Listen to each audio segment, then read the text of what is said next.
ختم بھی ہو رہا ہے تو قربانی بھی ہو، لیکن ہم بہت کمزور ہو گئے۔ کیوں ہم کمزور ہو گئے؟ سب سے پہلی وجہ تو یہ ہے کہ ہم نے پڑھنا چھوڑ دیا ہے، پہلی وجہ، اور جو لوگ نہیں پڑھے ہیں وہ پڑھانا چھوڑ دیے، دوسری وجہ۔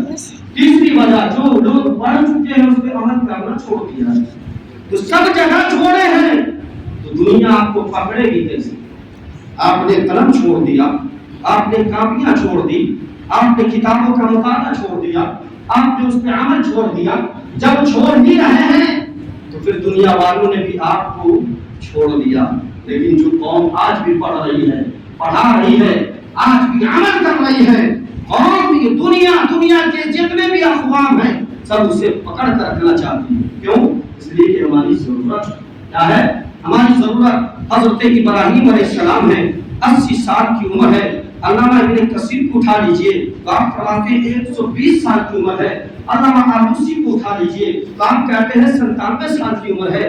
آپ دنیا میں ہیں اور نبی بنائے گئے ہیں، نبی بنا کر مبعوث کیے گئے ہیں، لیکن آپ کے پاس فضل و کمال بھی ہے، جود و نوال بھی ہے، حسن و جمال بھی ہے، ہر طرح کے خیر آپ کے پاس موجود ہے۔ کیوں نہ موجود ہو؟ جس کے پاس منصب نبوت ہے اس سے بہتر خیر کون سی چیز ہو سکتی ہے؟ جس کے پاس منصب رسالت ہو اس سے بہتر خیر کون سی چیز ہو سکتی ہے؟ جس کے پاس منصب رسالت ہو اس سے بہتر خیر کس کے پاس ہو سکتی ہے؟ سارا خیر آپ کے پاس موجود ہے، لیکن کبھی کبھی تنہائی میں رب کی بارگاہ میں دعا کرتے، مولا سب چیز تو نے دے دیا ہے، لیکن مولا ایک ایسا ولد صالح عطا فرما دے جو ولد صالح میرا نائب بن جائے، جو میرا وارث بن جائے۔ مولا تیری عادت کریمہ یہ ہے، تیری سنت یہ ہے کہ تو ہر نبی کے بعد اسی کے پشت سے آنے والی اولاد کو نبی بناتا ہے۔ مولا میری بھی خواہش ہے کہ میری اولاد بھی نبی بن جائے، سبحان اللہ، میری اولاد بھی نبی بن جائے۔ حضرت ابراہیم علیہ السلام دعا کر رہے ہیں، دعا کر رہے ہیں، اور ہمیں اور آپ کو معلوم ہونا چاہیے نبی تو وہ ہوتے ہیں جو خواہش کرے تو اللہ پورا کر دے، سبحان اللہ۔ نبی تو وہ ہوتے ہیں جو خواہش کرے تو اللہ پورا کر دے، لیکن یہ تو وہ ایسے نبی ہیں جسے ابو الانبیاء کہا گیا ہے۔ یہ ایسے نبی ہیں جن کی پشتوں سے نہ جانے کتنے انبیاء پیدا ہوئے ہیں۔ آپ دعا فرمائیں، رب نے قبول فرمایا، اور جیسے رب نے قبول فرمایا حضرت اسماعیل جیسا حسن و جمال کا پیکر، فضل و کمال کا پیکر، جود و نوال کا پیکر، جس کی پیشانی میں ایسی چمک تھی کہ دیکھنے والا دور سے ہی کہتا تھا یہ کوئی عام شہزادہ نہیں ہے، یہ ایسا شہزادہ ہے جو آگے چل کر لوگوں کا مقتدا بننے والا ہے، یہ آگے چل کر لوگوں کا پیشوا بننے والا ہے، یہ آگے چل کر نبی ابن نبی بننے والا ہے۔ ایسی ولد صالح، ایسی اولاد اللہ نے عطا فرمائی ہے۔ لیکن ادھر سے شیطان تو کبھی چھوڑتا نہیں ہے نا۔ رب کی بارگاہ میں عرض کیا، مولا تو نے حضرت ابراہیم کو خلیل بنا دیا ہے، اور خلت کا معنی یہ ہے کہ جو اللہ کی رضا کی خاطر، اللہ کی محبت میں، اللہ کی عشق میں ہر چیز کو ترک کر دے، لیکن تو نے جو اولاد کی ہے نا ان کی خواہش کے مطابق لگتا ایسا ہے کہ وہ تیری محبت میں کمی کرتے، اپنی اولاد پہ زیادہ دھیان دے رہے ہیں، اپنی اولاد سے زیادہ محبت کر رہے ہیں۔ اللہ اکبر۔ اللہ نے فرمایا، اے ابلیس تو کیا جانتا ہے؟ وَإِذِ ابْتَلَىٰ إِبْرَاهِيمَ رَبُّهُ بِكَلِمَاتٍ فَأَتَمَّهُنَّ وَقَالَ إِنِّي جَاعِلٌ لِّلنَّاسِ إِمَامًا۔ تمہیں معلوم ہی نہیں ہے ہم نے جگہ جگہ ابراہیم کو آزمایا ہے، ہم نے جگہ جگہ ابراہیم کو کا امتحان لیا ہے، ہر جگہ ابراہیم کامیاب ہوا ہے۔ تو جھوٹا ہے، تو مکار ہے، تو منحور ہے، تیرے گلے میں لعنت کا تاج ہم نے ڈال دیا ہے، جب بھول کر تو گواہ ہے، اس لیے حضرت ابراہیم سے ڈرتا ہے۔ جب سے اللہ نے ارشاد فرمایا، شیطان نے کہا مولا ایک جانچ اور کر لے، ایک جانچ اور کر لے۔ کہا ٹھیک ہے۔ اللہ رب العزت نے وحی نازل فرمائی، اے ابراہیم اپنی آل و اولاد کے ساتھ ہجرت کرو اور ایسی جگہ پہنچو جو وادی ذی زرع ہے، ایسی جگہ پہنچو جہاں نہ پانی ہے، نہ دانا ہے، نہ وہاں پر گھاس پھوس ہے، نہ کھانے کو ہے، نہ پینے کو ہے، نہ رہنے کو ہے، ریتیلی جگہ ہے، پتھریلی جگہ ہے، دو پہاڑوں کے بیچ کی جگہ ہے، جہاں پر جب سورج کی تپش پڑتی ہے تو یہاں تو 57 ڈگری لاسٹ ہوتی ہے، بناوا پتہ نہیں پہاڑ ٹوٹ جاتا ہوگا، دو پہاڑوں کے بیچ میں ہے، ایسی جگہ جا کر اپنی اولاد کا کی پڑاؤ ڈالو۔ حضرت ابراہیم علیہ السلام نے فرمایا، مولا تیرا حکم ہے، تیرا جب حکم ہوا تھا تو میں نار نمرود میں کود گیا تھا، سبحان اللہ، تیرا جب حکم ہوا تھا تو نار نمرود میں کود گیا۔ مولا یہ کیا ہے؟ کوئی بات نہیں ہے، میں اراضی میں رہتے سفر مانتا ہوں، تیرے حکم پر عمل کرنے میں دیری نہیں، میں تو ابراہیم ہوں، تو نے مجھے خلت کا تاج دیا ہے، میں تو تیرا خلیل ہوں، تو نے مجھے خلیل کا تحفہ عطا فرمایا ہے، لقب عطا فرمایا ہے، مولا کل نہیں آج ہی ابھی ہی ہفتے سفر مانتا ہوں۔ حضرت ہاجرہ سے کہا، حضرت ہاجرہ چلو اللہ کا حکم آ گیا ہے، یہاں سے ہجرت کرنا ہے بیت المقدس فلسطین میں۔ کہاں؟ بیت المقدس فلسطین میں۔ وہاں سے سفر کیا، پہنچے کہاں؟ مکہ، مکہ شریف۔ کہاں پہنچے؟ اچھا وہ مکہ ابھی اس طرح نہیں جس طرح آج کا مکہ، ایسی آبادی نہیں ہے، کیونکہ آبادی کا نام و نشان نہیں، جنگلات ہے، دو پہاڑ کے بیچ کا راستہ ہے، دو پہاڑ کے بیچ کی جگہ ہے۔ جیسے ہی حضرت ابراہیم علیہ السلام نے کہا ہاجرہ اب تمہیں یہیں رہنا پڑے گا، اور یہ شیرخوار بچہ جو دودھ کی وجہ سے زندگی گزارتا ہے، مجبوری یہ ہے کہ تمہیں اس کے ساتھ رہنا پڑے گا۔ دودھ دینے والا تو چاہیے، اسے پانی پلانے والا تو چاہیے، ہاجرہ تجھے خیال رکھنا پڑے گا۔ ماں کی ممتا نے کہا کوئی بات نہیں ہے اے شوہر نامدار، اگر آپ جا رہے ہیں کوئی بات نہیں ہے، لیکن میں تو اس کی ماں ہوں، میری ممتا کیسے چھوڑ سکتی ہے؟ جائے میں خیال رکھوں گا، لیکن ذرا یہ تو بتائیے کہ کس کے حکم پہ چھوڑ کے جا رہے ہیں؟ اور یہ سبحان اللہ، کس کے حکم پہ چھوڑ کے جا رہے ہیں؟ صاحب اللہ کے حکم پہ تو ہم آج گناہ نہیں چھوڑ رہے ہیں، اللہ کے حکم پہ تو آج ہم گناہ نہیں چھوڑ رہے ہیں۔ اللہ نے فرمایا نماز پڑھو، ہم نماز نہیں پڑھ رہے ہیں۔ اللہ نے کہا زکات تو ہم سارے لوگ زکات حرام کر جا رہے ہیں۔ اللہ نے کہا قربانی کرو، صاحب استطاعت ہونے کے بعد بھی قربانی نہیں کر رہے ہیں۔ بہت سارے ایسے ہیں جو حج جس پر فرض ہو چکا ہے لیکن حج نہیں کر رہے ہیں۔ بہت سارے ایسے ہیں جو عمرہ کے اہلدار ہیں لیکن عمرہ نہیں کر پا رہے ہیں۔ صاحب ہم تو نیکیاں نہیں چھوڑ پاتے ہیں، لیکن ماں حضرت ابراہیم نے خدا کے حکم پر اپنی اولاد کو چھوڑ دی، سبحان اللہ، اپنی اولاد کو چھوڑی۔ حضرت ابراہیم نے کہا اے ہاجرہ کیا سمجھتی ہے میرا یہ حکم ہے؟ نہیں، یہ میرے پروردگار کا حکم ہے، میرے پروردگار کا حکم ہے۔ حضرت ہاجرہ نے پرمانگے دور کہا تھا اے شوہر نامدار، یہ ایک اسماعیل کیا ہے، 1000 اسماعیل اللہ دے دے اور اپنی رضا پہ حکم دے دے، تمہیں 1000 اسماعیل کو صبح دی زرا میں رکھنے کے لیے تیار۔ جیسے نکلے پھر کبھی کبھار حضرت ابراہیم آیا کرتے تھے، دیکھا کرتے تھے۔ تب بھی شیطان نے کہا اب بھی تو حضرت ابراہیم کے دل میں اپنے بچے کی محبت ہے۔ تب اللہ نے فرمایا اے ابراہیم سب سے محبوب ترین چیز میری بارگاہ میں پیش کرو۔ ایک دن خواب آیا، آپ نے اونٹوں کو ذبح کیا، دوسرا دن خواب آیا، آپ نے اونٹوں کو پھر ذبح کیا، تیسرا دن جب خواب آیا نا تو اللہ نے فرمایا جب تمہیں اپنی پیاری اولاد کی قربانی دینی ہے۔ آج ہم بہت سارے ایسے والدین ہیں جو اپنی محبت پہ اپنی اولادوں کو دور نہیں بھیجتے، دور نہیں بھیجتے۔ کیوں؟ دور کیسے جائے گا، کیسے رہے گا، کیا کھائے گا، کیسے پہنے گا، کیسے رہے گا؟ یہ ماں باپ کی محبت ہے۔ ماں باپ کی محبت یہ ہے کہ دور پڑھنے کے لیے بھیج دے گا، ماں باپ کی محبت یہ ہے دور رہنے کے لیے نہیں بھیج رہا۔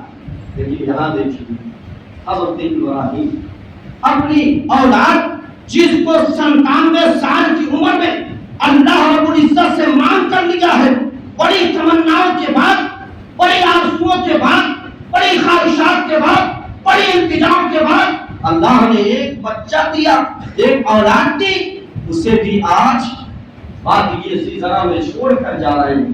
اللہ نے فرمایا محبوب آپ کو اپنی اولاد قربان کرنی ہے، اس کی قربانی میں مانگ رہا ہوں۔ لوگ کہہ سکتے ہیں، جو لوگ کسی دین دھرم پر اعتماد نہیں رکھتے اسے ہم تو دین کہتے ہیں، تو کہہ سکتے ہیں کہ اللہ کیسے حکم دے دیا؟ اللہ تو 70 ماؤں سے زیادہ مہربان ہے، 70 ماؤں سے زیادہ مہربان ہے، پھر وہ بیٹے کی قربانی کیسے مانگ رہا ہے؟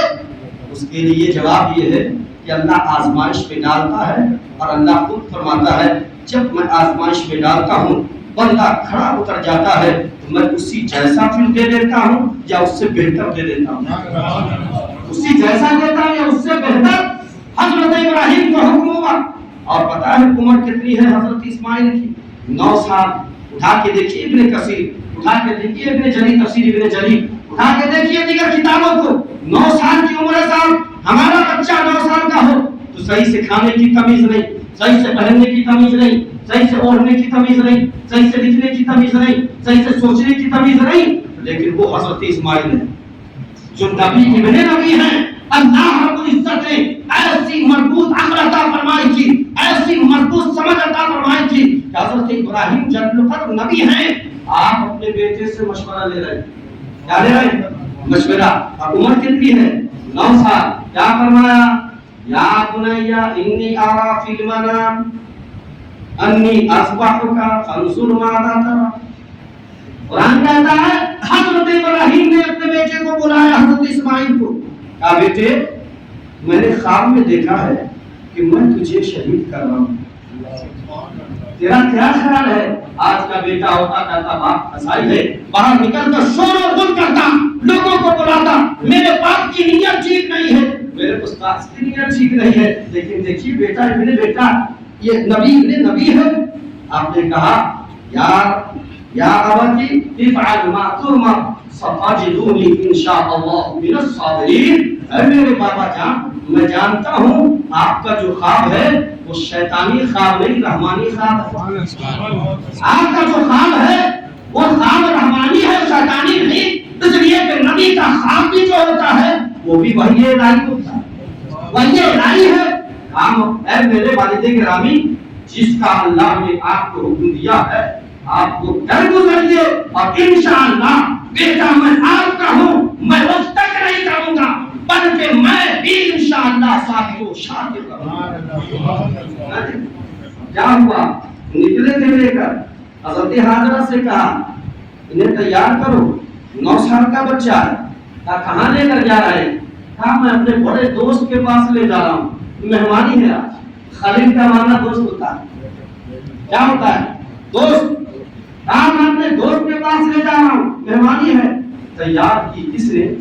ماں نے۔ ماں جب بیٹا بیٹی کو تیار کرے تو دیکھنے کے قابل ہے۔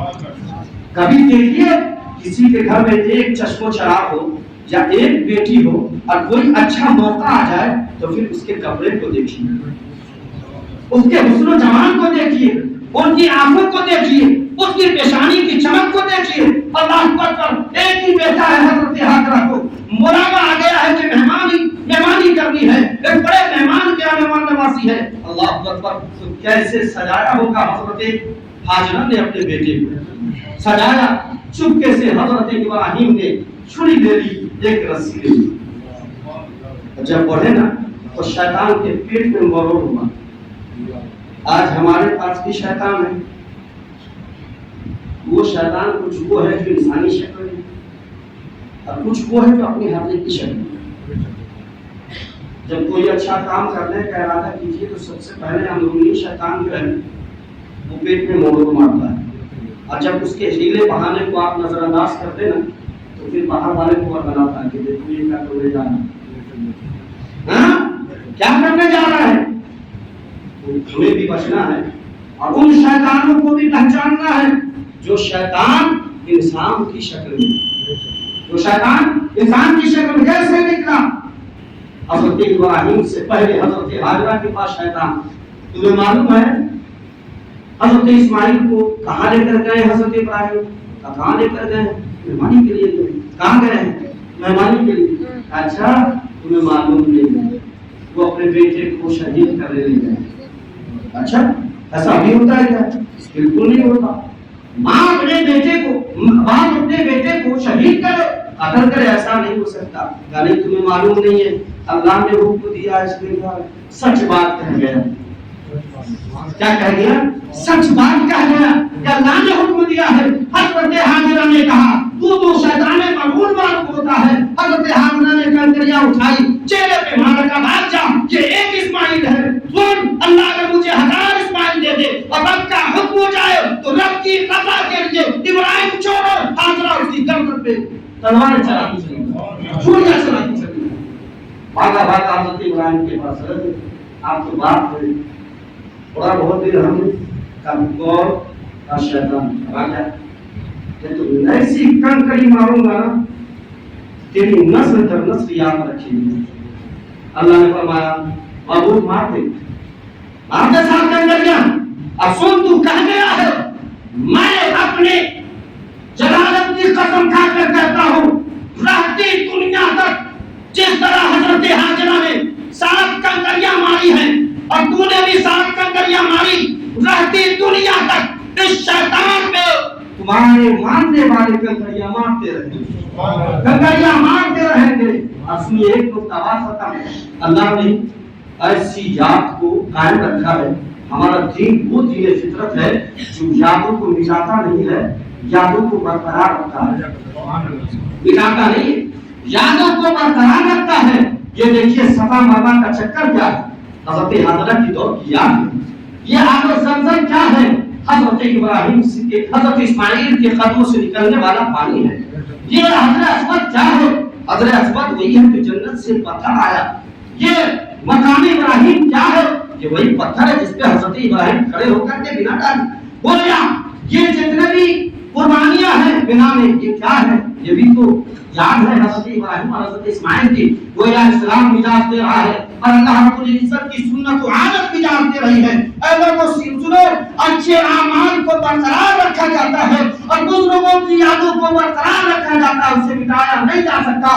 جو بزرگوں کو یاد رکھے اور بزرگوں کے اعمال کو یاد رکھے وہی ہمارا ماننے والا ہے، اور جو بزرگوں کی یادوں کو مٹا ڈالے وہ میرا ماننے والا نہیں ہے۔ ایسی آپ اللہ کے رسول کی بارگاہ میں صحابہ ہے، حضور علیہ السلام نے فرمایا سنو آج کا دن عید کا دن ہے اور آج تو کھانے پینے کا دن ہے، اس لیے اللہ کی بارگاہ میں قربانیاں پیش کیا کرو۔ کیا کرو؟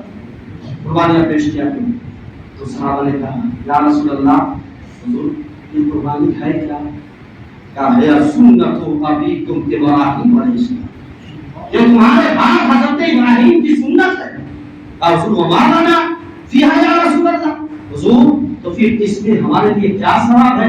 وَبِكُلِّ شَعْرَةٍ حَسَنَةٍ، اس میں ہر ایک بار کے لیے بار کے برابر اللہ ثواب عطا فرمائے۔ ایسی یاد ہے، آخری بات ایسی یاد ہے کہ جو قربانی کرتا ہے اس کے لیے افضل یہی ہے کہ ناخن نہ کٹوا دے، مونچھ نہ بنوا دے، بال نہ بنوا دے، جیسے قربانی ہو جائے فوراً ایسی یاد اللہ نے برقرار رکھی۔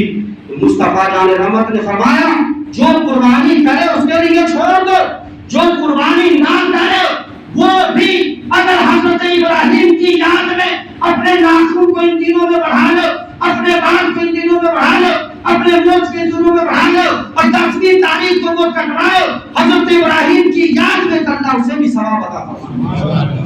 اور یہ بخاری شریف کتاب الرغائب، مسلم شریف، ترمذی شریف، مسلم ترمذی شریف، کتاب الرغائب، ابو داؤد شریف، کتاب الرغائب، اس طرح نیچے تک آ جائیے 6 کتابیں ہیں، ایک کو چھوڑ کے 5 کتابیں یہ روایت سبحان اللہ۔ اس کا مطلب یہ ہے کہ اللہ یادوں کو مٹاتا نہیں ہے، اللہ یادوں کو برقرار رکھتا ہے۔ اللہ رب العزت کی بارگاہ میں دعا ہے ہم سب کو خوب بڑھ چڑھ کر اچھا جانور ایک دم موٹا تازہ فرما ہم سب کو قربانی کرنے کی توفیق نصیب عطا فرمائے۔ اپنے آس پڑوس کا ضرور خیال رکھیے گا قربانی کے دنوں میں۔ اللہ رب العزت ہم سب کی قربانیوں کو بھی اور جذبہ صاحب قربانی کو قبول فرمائے۔ جو لوگ سنت نہیں پڑھے